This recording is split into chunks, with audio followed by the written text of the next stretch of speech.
حضرت علی رضی اللہ تعالی عنہ جیسے بڑی شخصیت وہ کہہ رہے ہیں کہ اگر میں اور حضرت علی کا کیا ہے علم ہوگا اللہ کے علم کے سامنے کسی انسان کا کیا علم، وہ فرما رہے ہیں اپنے اس محدود علم کے ساتھ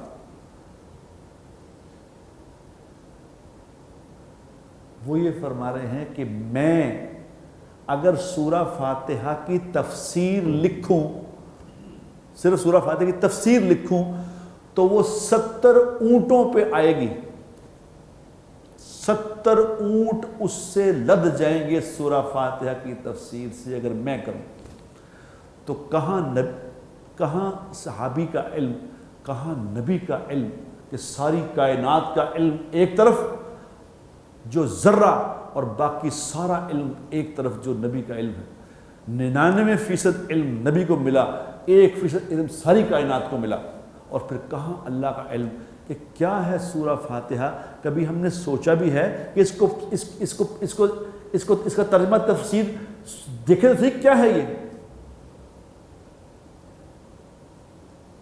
جو یہ ترجمہ اور تفسیر جتنی سامنے رکھ کے جب وہ نماز پڑھ کے اللہ سے کہے گا اللہ اکبر الحمدللہ رب العالمین، جب یہ بات کنسیو کر کے جب وہ اللہ سے کہے گا یا اللہ تمام تعریفیں تیرے لیے ہیں، تو ہے سارے جہان کا پالنے والا، تو بتاؤ پھر جواب آئے گا اللہ کی طرف سے حمدنی عبدی۔ حدیث میں آتا ہے جب کوئی مسلمان